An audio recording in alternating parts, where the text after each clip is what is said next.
Hello everyone, welcome to my channel online study with Manoj Gupta में आप सभी का स्वागत है दोस्तों। जैसा कि हम लोग सीटेट जुलाई एग्ज़ाम 2025 के लिए एसएसटी में इतिहास को पढ़ रहे हैं। इतिहास में हम लोग आज चैप्टर नंबर 7 को पढ़ने वाले हैं दोस्तों। चैप्टर नंबर 7 में प्रथम साम्राज्य। तो प्रथम साम्राज्य से जितने भी क्वेश्चन अभी तक सीटेट में पूछे गए हैं उन सभी क्वेश्चनों को हम लोग देखने वाले हैं। तो चलिए देखते हैं दोस्तों। इसमें क्वेश्चन नंबर पहला दिया गया है प्रथम साम्राज्य में कि निम्नलिखित में से कौन मौर्य साम्राज्य में उत्तराधिकारी का कौन सा क्रम इसमें सही है। तो मौर्य साम्राज्य में उत्तराधिकारी का आपको बताना है इसमें से कौन सा क्रम सही है। तो सबसे पहले चंद्रगुप्त मौर्य आएंगे, फिर उसके बाद चंद्रगुप्त मौर्य के बाद बिंदुसार आएंगे, फिर बिंदुसार के बाद अशोक आएंगे और अशोक के बाद दशरथ मौर्य आएंगे। तो इसका राइट आंसर होगा ऑप्शन नंबर इसका बी वाला राइट आंसर होगा दोस्तों। सबसे पहले इसमें चंद्रगुप्त मौर्य आएंगे, फिर उसके बाद बिंदुसार और फिर अशोक और फिर दशरथ, इसका राइट आंसर होगा। इसके एक्सप्लेनेशन में दिया गया है कि मौर्य साम्राज्य में उत्तराधिकार से संबंधित शासकों का जो सही क्रम है इसमें चंद्रगुप्त मौर्य हैं, बिंदुसार हैं, अशोक हैं, दशरथ हैं। ये जो कि मौर्य राजवंश की स्थापना चंद्रगुप्त मौर्य के द्वारा किया गया था। चंद्रगुप्त ने चाणक्य की सहायता से नंद राजवंश को नष्ट कर दिया था और मौर्य वंश की स्थापना की एवं सर्वप्रथम विलियम जोन्स ने सेंड्रोकोटस की पहचान चंद्रगुप्त मौर्य से ही किया था। मेगास्थनीज यूनानी राजदूत था जिसे सेल्यूकस निकेटर ने चंद्रगुप्त मौर्य के दरबार में भेजा था। इनके द्वारा इंडिका नामक पुस्तक की रचना की गई है। तो ये मेगास्थनीज की पुस्तक क्या नाम है, तो इंडिका। बिंदुसार जो कि चंद्रगुप्त मौर्य का पुत्र था, यूनानी ने इसे अमित्र केटस या अमित्र घात कहा है, जिसका अर्थ होता है कि शत्रुओं का विनाश करने वाला। बिंदुसार के बाद उसका पुत्र अशोक शासक बनता है। वह मौर्य शासकों में सबसे महान शासक माना जाता है। फिर उसके बाद आता है क्वेश्चन नंबर सेकंड है। क्वेश्चन नंबर सेकंड में कहा जा रहा है कि संगम कविताओं में एक तमिल शब्द मूवेंदार की चर्चा मिलती है जिसका अर्थ तीन मुखिया है। निम्नलिखित में से कौन सा समुच्चय तीन मुखियाओं का सही प्रतिनिधित्व करता है। तो आपको बताना इसमें कौन सा सही है। तो इसमें होंगे दोस्तों चोल होंगे, चेर होंगे और पांड्य होंगे। चोल, चेर, पांड्य, इसका राइट आंसर होगा ऑप्शन नंबर इसका डी वाला राइट आंसर होगा दोस्तों। चोल, चेर, पांड्य इसका राइट आंसर होगा। इसके एक्सप्लेनेशन में दिया गया है कि संगम कविताओं में एक तमिल शब्द मूवेंदार की चर्चा मिलती है जिसका अर्थ है तीन मुखिया, और ये तीन क्षेत्र यानी कि चोल, चेर, पांड्य तीनों मुखियाओं की सही समुच्चय का प्रतिनिधित्व करता है। चोल, चेर, पांड्य करीब 2300 साल पहले दक्षिण भारत में काफी शक्तिशाली माने जाते थे।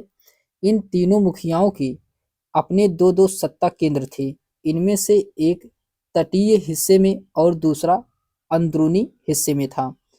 इसी तरह 6 केंद्रों में से 2 बहुत महत्वपूर्ण थे। इसमें एक चोल का पत्तन पुहार या कावेरीपट्टनम, जो कि दूसरा पांड्यों की राजधानी मदुरै थी। नोट में दिया गया है, इसमें कहा जा रहा है कि दक्षिण भारत सोना, मसाले, खास तौर पर काली मिर्च तथा कीमती पत्थरों के लिए प्रसिद्ध था। काली मिर्च की रोमन साम्राज्य में इतनी मांग थी कि इसे काला सोना के नाम से जाना जाता था। फिर उसके बाद आता है क्वेश्चन नंबर थर्ड है कि अभिकथन ए दिया गया है और कारण आर में आपको पढ़ करके आपको इसमें सही उत्तर का चयन करना है, कौन सा इसमें सही है।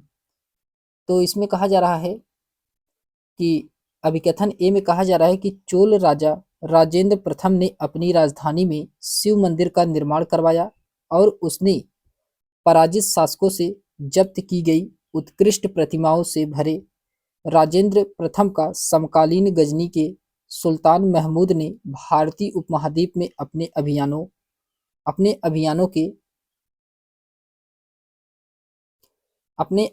के दौरान पराजित राजाओं के मंदिर के धन लूटे और मूर्तियों को लूटा था, जो कि अभिकथन इसका क्या था, सही था। अभिकथन इसका सही था। कारण आर में कहा जा रहा है कि मध्ययुगीन राजनीतिक संस्कृतियों में ज्यादातर शासक अपने राजनैतिक बल व सैनिक सफलता का प्रदर्शन पराजित शासकों के उपासना स्थलों पर आक्रमण करके और उन्हें लूट करते थे। तो ये भी क्या है, ये भी इसमें सही है। इसमें दोनों सही है और इसका सही एक्सप्लेनेशन भी कर रहा है। तो इसलिए इसका राइट आंसर होगा ऑप्शन नंबर इसका सी वाला राइट आंसर होगा। ए तथा आर दोनों सही है तथा आर सही व्याख्या एक ही करता है। ये 2023 का क्वेश्चन है।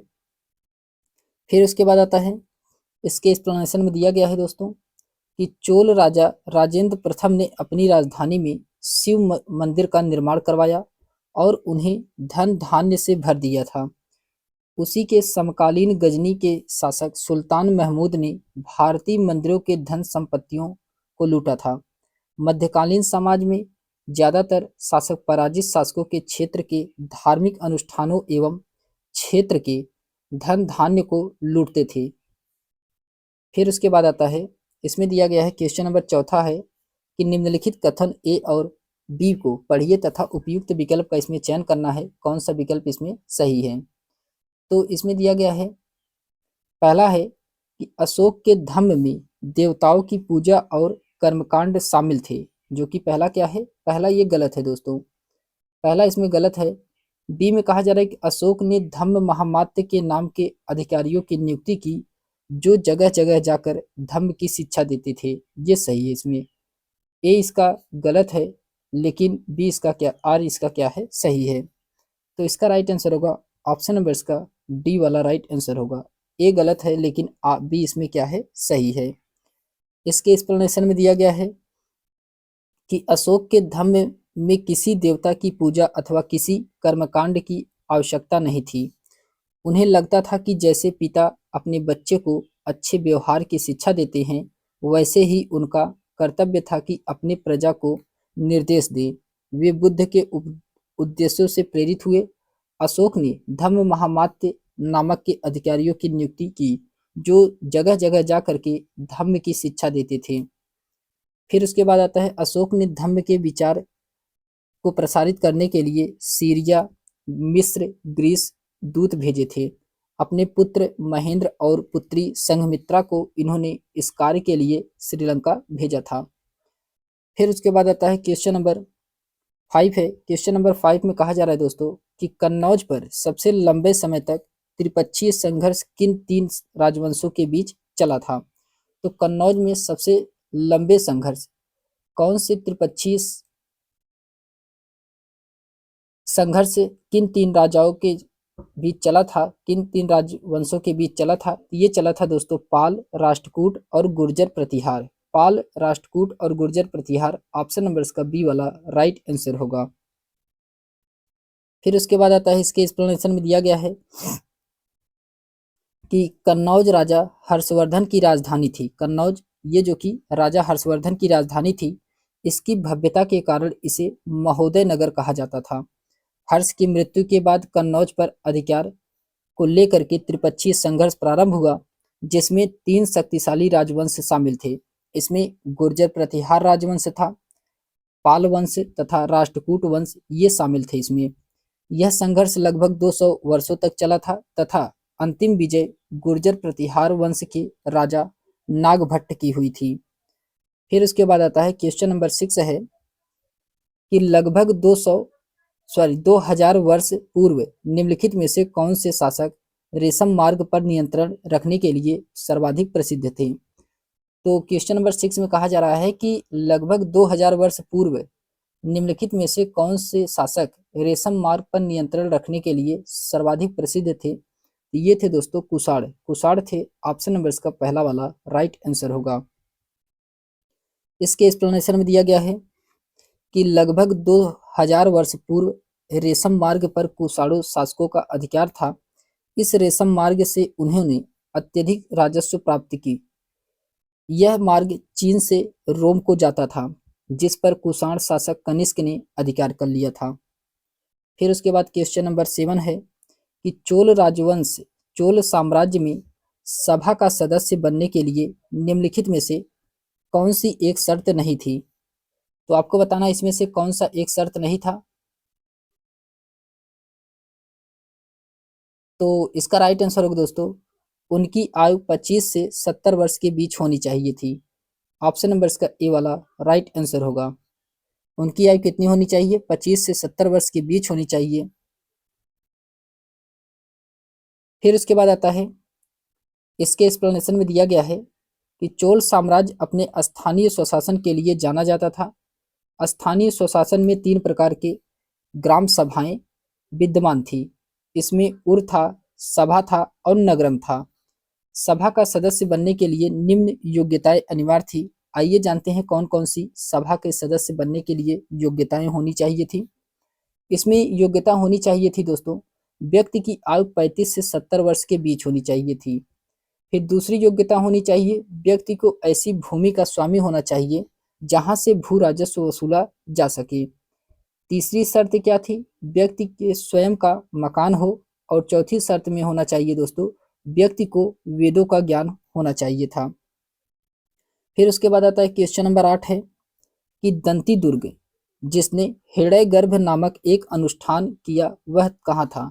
तो वह था दोस्तों राष्ट्रकूट प्रधान। राष्ट्रकूट प्रधान ऑप्शन नंबर इसका सी वाला राइट आंसर होगा। इसके एक्सप्लेनेशन में दिया गया है कि दंती दुर्ग ने 752 ईस्वी में राष्ट्रकूट वंश की स्थापना की एवं मान्य खेत को अपनी राजधानी बनाई। इन्होंने उज्जैनी में हृदय गर्भ यज्ञ महादान का अनुष्ठान किया था। यह एक गैर क्षत्रिय राजा का यज्ञ होता था। फिर उसके बाद आता है क्वेश्चन नंबर 9 है कि चोल काल में व्यापारियों के संघर्ष को कहा जाता था। तो क्या कहा जाता था? इसे नगरम कहा जाता था। चोल काल में व्यापारियों के संघर्ष को नगरम कहा जाता था। ऑप्शन नंबर इसका सी वाला राइट आंसर होगा। इसके एक्सप्लेनेशन में दिया गया है कि चोल कालीन व्यापारियों के संघर्ष को नगरम कहा जाता था, जबकि उत्तर भारत में व्यापारियों के संगठन को श्रेणी कहा जाता था। फिर उसके बाद आता है क्वेश्चन नंबर 10 है। क्वेश्चन नंबर 10 में कहा जा रहा है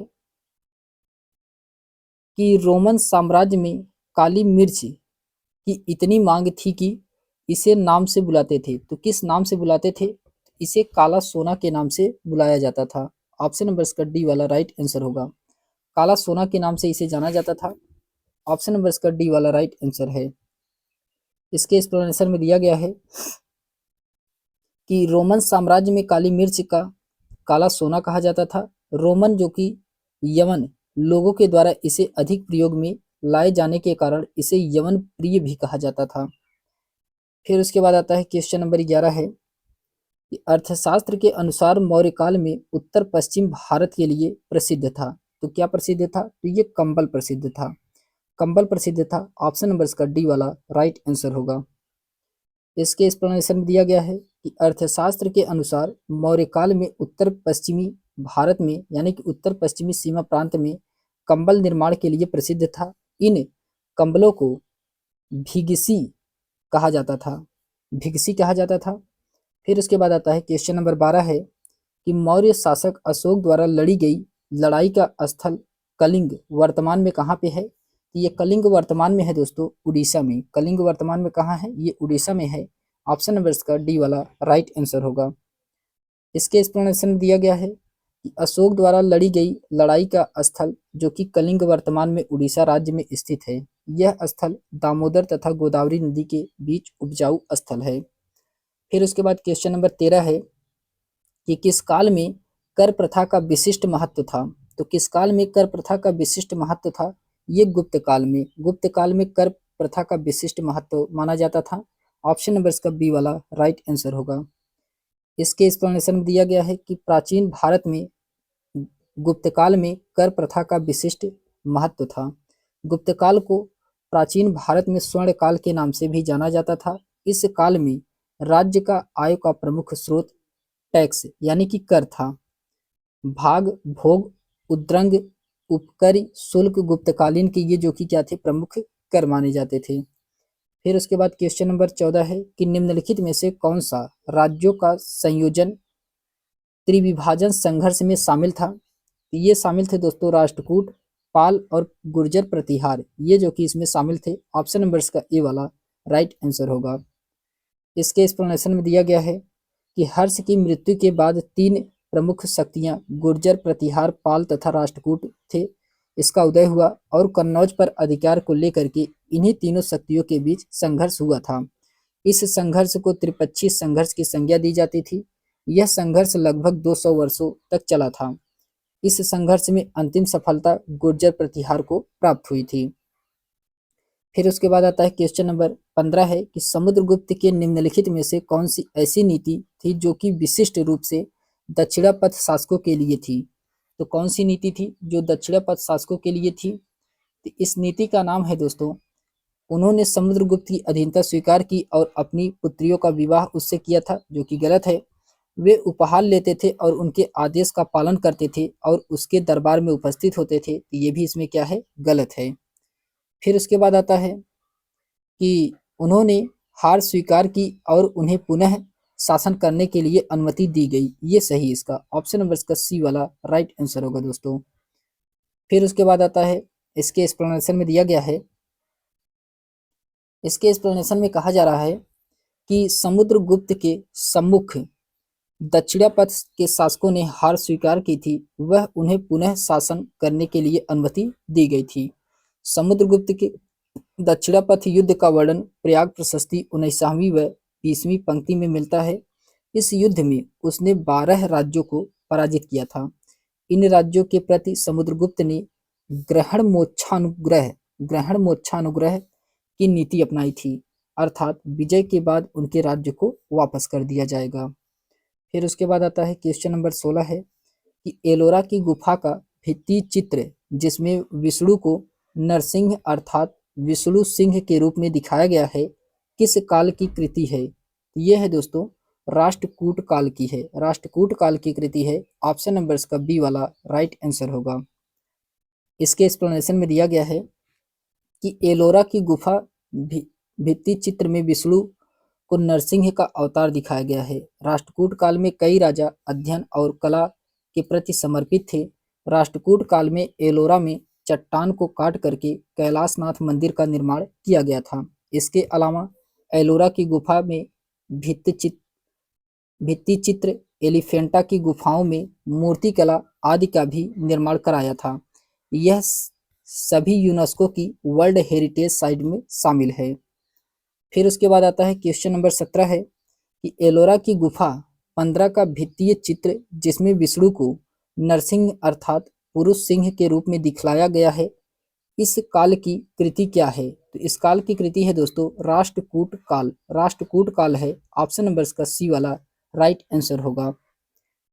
फिर उसके बाद आता है, इसके एक्सप्लेनेशन में दिया गया है कि एलोरा की गुफा 15 का भित्तीय चित्र जिसमें विष्णु को नरसिंह अर्थात पुरुष सिंह के रूप में दिखाया गया है, यह राष्ट्रकूट काल की कृति है। इसे यूनेस्को द्वारा घोषित विश्व धरोहर है।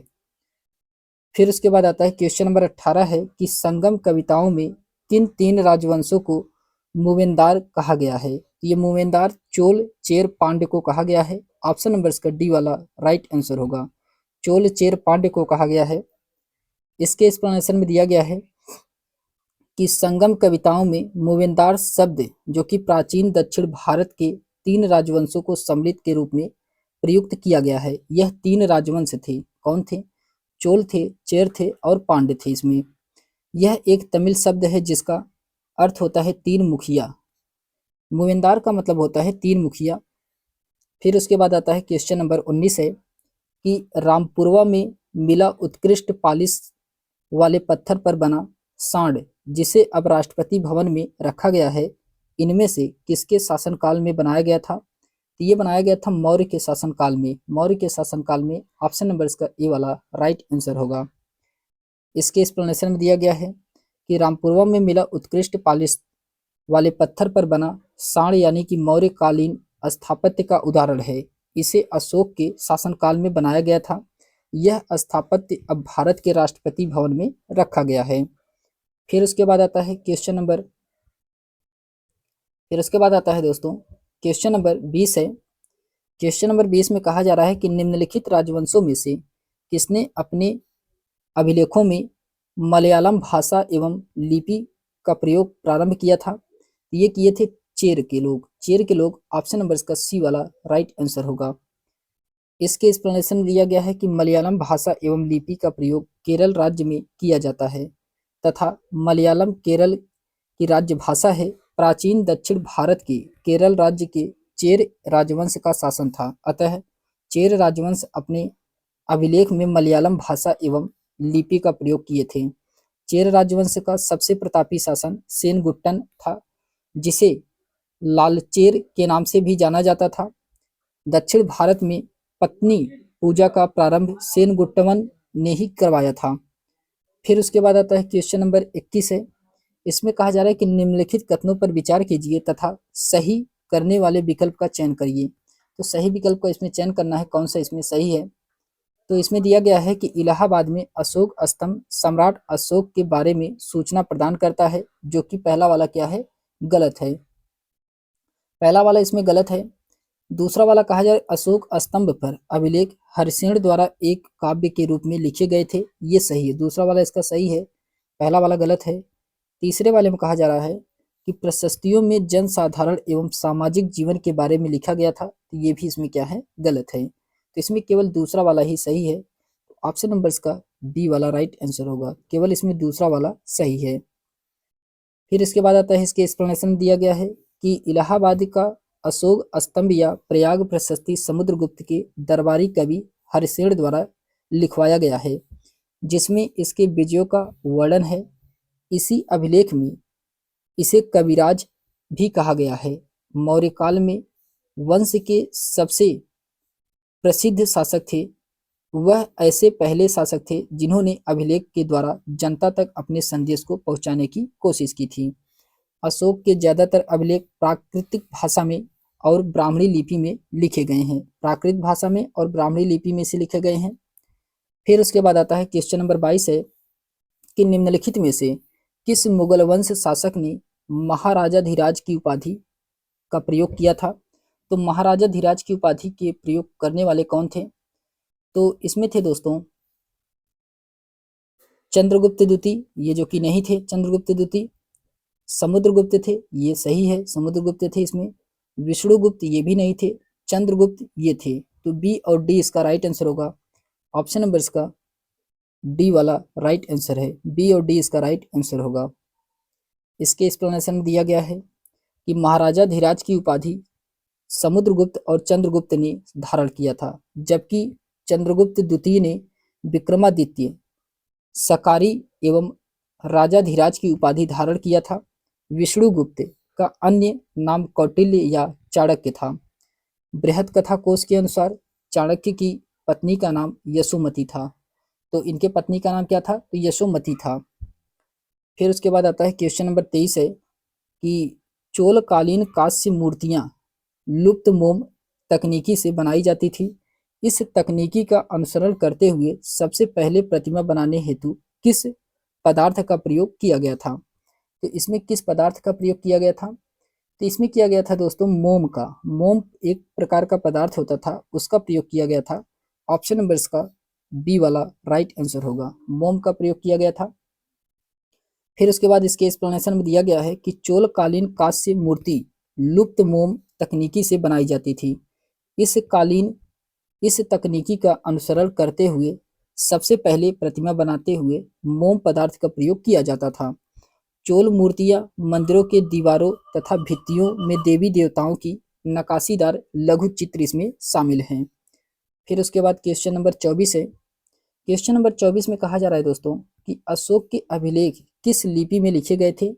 ये ब्राह्मणी लिपि में लिखे गए थे। अशोक के अभिलेख किस लिपि में लिखे गए थे? तो ब्राह्मणी लिपि में लिखे गए थे। ऑप्शन नंबर इसका सी वाला राइट आंसर होगा। फिर उसके बाद आता है, इसके एक्सप्लेनेशन में दिया गया है कि सम्राट अशोक के ज्यादातर अभिलेख ब्राह्मणी लिपि में लिखे गए हैं। यद्यपि अशोक के 2 अभिलेख जो शहबाजगढ़ी एवं मनसेरा से प्राप्त हुए हैं, ये खरोष्टी लिपि में हैं तथा तक्षशिला एवं लमगान आर्मेइक लिपि तथा अन्य एक अभिलेख सर ए कुना, जो कि ये द्विभाषा आर्मेइक प्लस ग्रीक, इसमें द्विभाषा में लिखे गए थे। सर ए कुना ये जो कि 2 भाषा में है, आर्मेइक और ग्रीक में है।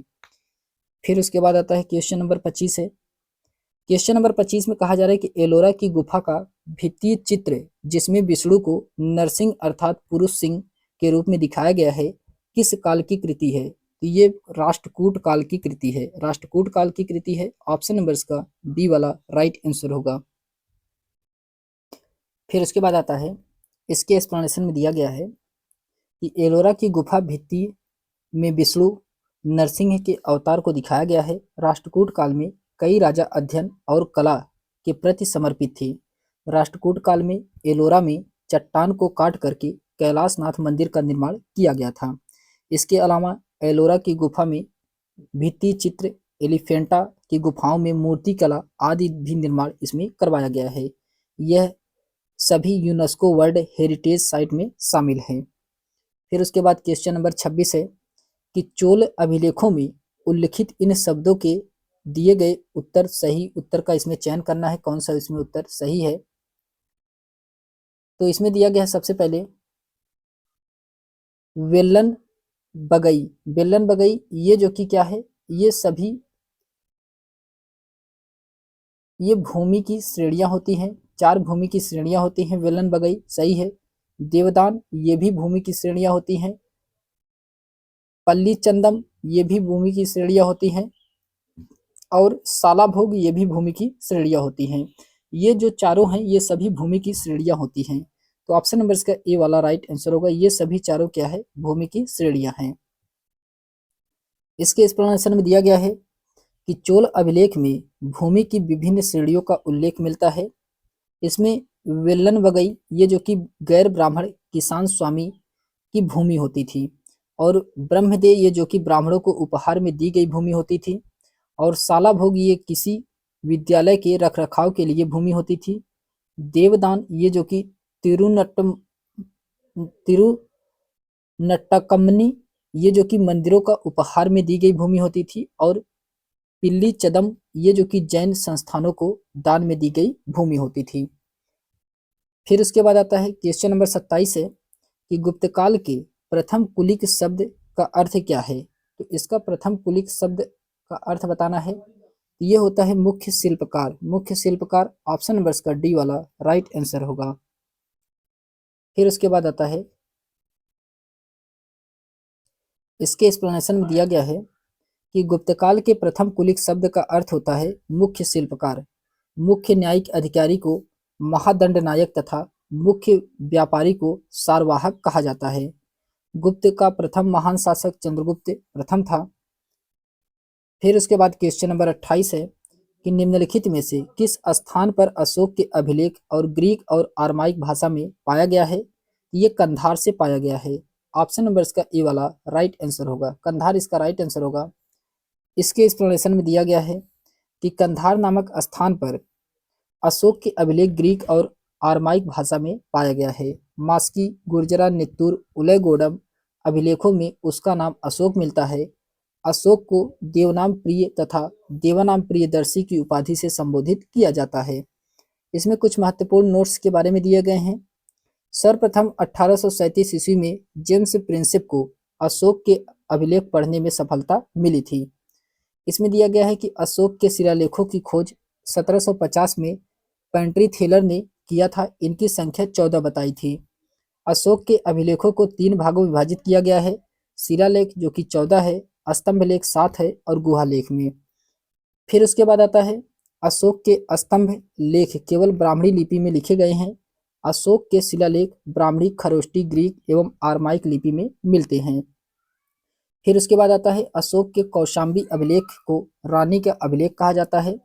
12वां शिलालेख में धार्मिक सहिष्णुता की नीति का उल्लेख किया गया है। फिर उसके बाद आता है, 13वें शिलालेख में कलिंग युद्ध, पड़ोसी राजाओं का वर्णन एवं आवक्टिक राज्यों का उल्लेख इसमें किया गया है। फिर उसके बाद क्वेश्चन नंबर 29 है कि कुषाणों ने किन निम्नलिखित शक्तिशाली केंद्रों से शासन किया था? ये किए थे पेशावर और मथुरा से। पेशावर और मथुरा से ये शासन किए थे। ऑप्शन नंबर इसका बी वाला राइट आंसर होगा। इसके एक्सप्लेनेशन में दिया गया है कि कुषाणों ने पेशावर और मथुरा नामक शक्तिशाली केंद्रों से शासन किया था। कुषाण जो कि चीन की यूची जाति की एक शाखा थी। कुषाण वंश की स्थापना कुजुल कैंडफिसस ने किया था। कुषाण शासकों में विम कैडफिसस ने सर्वप्रथम सोने के सिक्के जारी किए थे। इस वंश का सबसे प्रतापी शासक कनिष्क था। सम्राट कनिष्क ने पाकिस्तान के आधुनिक पेशावर को अपनी पहली राजधानी बनाई थी। कनिष्क ने अपने शासनकाल में 78 ईस्वी में शक संवत चलवाया था। फिर उसके बाद आता है क्वेश्चन नंबर 30 है कि निम्नलिखित कथनों पर विचार कीजिए। कथन ए और कथन बी को आपको पढ़ करके इसमें आपको बताना है कौन सा इसमें सही है। तो इसमें दिया गया है, कथन ए में कहा जा रहा है कि अशोक ने अपने अभिलेखों में यह सुझाव दिया कि कर्मकांड किसी काम की नहीं है, जो कि क्या है, सही है, ये सही है। फिर उसके बाद दूसरे में कहा जा रहा है कि मौर्य वंश के सम्राट में लोगों के विभिन्न धर्मों का अनुसरण करते थे तथा यह कभी-कभी विवाद एवं पशु बलि तक पहुंच जाता था। तो ये भी क्या है, ये भी इसमें सही है, दोनों इसमें सही है और इसका सही एक्सप्लेनेशन भी कर रहा है।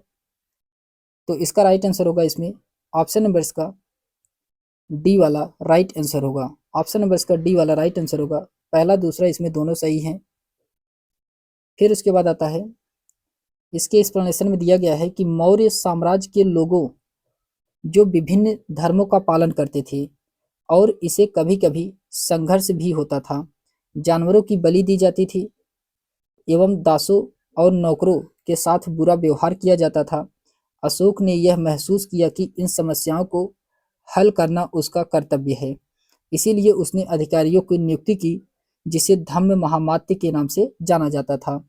उसने अपने अभिलेखों के माध्यम से लोगों के व्यर्थ कर्मकांडों को त्यागने को कहा और उन्होंने अपनी प्रजा को दासों और सेवकों के साथ कोमल व्यवहार करने के लिए सलाह दी थी। फिर क्वेश्चन नंबर 31 है कि निम्नलिखित कथनों पर विचार कीजिए और इसमें आपको सही विकल्प का चयन करना है, कौन सा विकल्प इसमें सही है। क्वेश्चन नंबर 31 में इसमें कथन फर्स्ट में कहा जा रहा है कि प्रत्येक राजवंश के राजा शासक होने के अपने नैतिक अधिकार पर बल देना चाहते थे, जो कि सही है।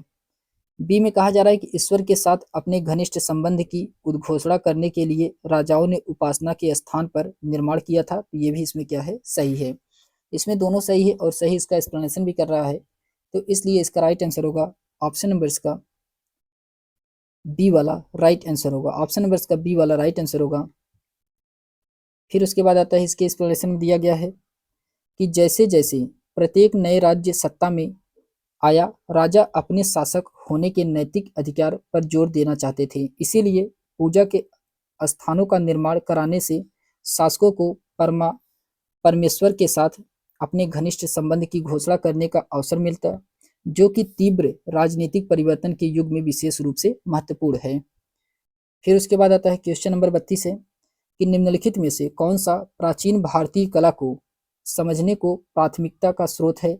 यह है समुद्रगुप्त की प्रशस्ति। समुद्रगुप्त की प्रशस्ति से प्राचीन भारतीय कला को समझने का एक प्रमुख स्रोत माना जाता है।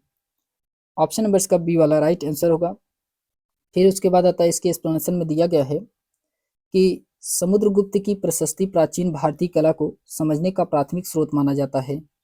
अभिलेख एवं सिक्कों से प्राचीन कला के संबंध में काफी सटीक जानकारी प्राप्त होती है, लेकिन अभिलेखों के संबंध में उपयोगी जानकारी प्राप्त होती है। इन स्रोतों में मंदिर, इमारतें, स्मारक, मूर्तियां, प्रशस्ति, मिट्टी से बने बर्तन प्रमुख हैं। समुद्रगुप्त के बारे में हमें इलाहाबाद में अशोक स्तंभ पर खुदे एवं लंबे अभिलेख से पता चलता है कि जिसकी रचना समुद्रगुप्त के दरबार में की गई थी, वह मंत्री और कवि हर्षेण के द्वारा किया गया था। फिर उसके बाद क्वेश्चन नंबर 33 है, कथन ए और कारण आर को इसमें आपको पढ़ करके सही विकल्प का चयन करना है, कौन सा इसमें सही है। तो इसमें दिया गया है, अभिकथन ए में कहा जा रहा है, अभिकथन ए में कहा जा रहा है कि रोमन साम्राज्य ने दक्षिण भारत में व्यापार किया था, जो कि सही है। कारण आर में कहा जाए दक्षिण भारत में रोमन जो कि सोने के सिक्के मिले हैं, तो ये भी इसमें सही है, दोनों सही है और इसका सही एक्सप्लेनेशन भी कर रहा है, इसलिए ऑप्शन नंबर इसका पहला वाला राइट आंसर होगा। फिर उसके बाद आता है, इसके एक्सप्लेनेशन में दिया गया है, इसके एक्सप्लेनेशन में दिया गया है कि दक्षिण भारत में प्राप्त सिक्कों के अध्ययनोपरांत निष्कर्ष निकलता है कि इस व्यापार का चरमोत्कर्ष काल अष्टांगन काल में हुआ था तथा नीरो 65 ईस्वी के समय में बन रहा है। प्लिनी लिखता है कि भारतीय माल रोमन साम्राज्य में अपने 100 गुने से अधिक मूल्यवान पर बिकती थी। वह भारत को बहुत मूल्यवान पत्थरों और रत्नों के उत्पादन को बताया है। भारत की वस्त्र प्रसाधन सामग्री आभूषण आदि रोमन के बाजार में भारी खपत थी। फिर उसके बाद आता है, इसमें दिया गया है कि भारत के तमिलनाडु में पदुकोट्टई में रोमन सिक्के की खुदाई की गई थी। इस प्रकार कथन में रोमन साम्राज्य ने दक्षिण भारत में व्यापार किया और कारण में दक्षिण भारत में रोमन सोने के सिक्के मिलते हैं। फिर उसके बाद आता है क्वेश्चन नंबर 34 है कि समुद्रगुप्त को किस वाद्य यंत्र बजाते हुए सिक्के पर दर्शाया गया है? तो ये बीड़ा को बजाते हुए दर्शाया गया है। ऑप्शन नंबर इसका सी वाला राइट आंसर होगा। फिर उसके बाद आता है, इसके एक्सप्लेनेशन में दिया गया है कि समुद्रगुप्त जो कि ये 335 से या 350 या 375 ईस्वी तक इनका शासनकाल था, वीणा को वाद्य यंत्र बजाते हुए सिक्कों पर दिखाया गया है। सिक्के एक ओर समुद्रगुप्त को सिंहासन पर बैठकर वीणा बजाते हुए तथा दूसरी ओर लक्ष्मी को उत्कीर्ण किया गया है। विंसेंट आर्थर स्मिथ समुद्रगुप्त को भारत का नेपोलियन कहते हैं। इलाहाबाद का स्तंभ लेख समुद्रगुप्त के बारे में सूचना देता है, जिसकी रचना इनके दरबारी कवि हर्षेल के द्वारा किया गया था। समुद्रगुप्त के पिता चंद्रगुप्त प्रथम, जो कि माता कुमार देवी, इनकी साम्राज्य उत्तर हिमालय से लेकर के विंध्य पर्वत तक, पूर्वी बंगाल खाड़ी से लेकर के पश्चिमी पूर्वी मालवा तक फैला हुआ था। फिर उसके बाद आता है क्वेश्चन नंबर 35 है। ये आपको इसमें चोल शासन में भूमि के प्रकार दिए गए हैं और सही विकल्प के साथ आपको इसमें मिलान कराना है कौन सा इसमें सही है।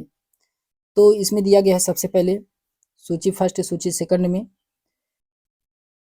इसमें दिया गया है विमलन वगई, ये जो कि गैर ब्राह्मण किसान स्वामी की भूमि होती थी, गैर ब्राह्मण किसान स्वामी की भूमि होती थी। तो इसका तीसरा सही है।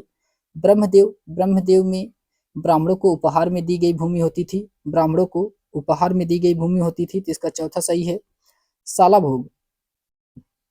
भोग में जो कि किसी विद्यालय के रखरखाव के लिए भूमि होती थी, किसी विद्यालय के लिए रखरखाव के लिए भूमि होती थी। तो दूसरा सही है।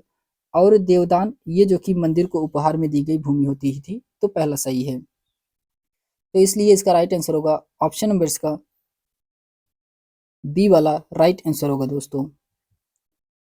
फिर उसके बाद आता है, इसके एक्सप्लेनेशन में दिया गया है, वही दिया गया है कि विल्लन वगई, ये जो कि गैर ब्राह्मण किसान स्वामी की भूमि होती थी। ब्रह्मदेव, ये ब्राह्मणों को उपहार में दी गई भूमि होती थी। साला भोग, ये किसी विद्यालय के रखरखाव के लिए भूमि होती थी।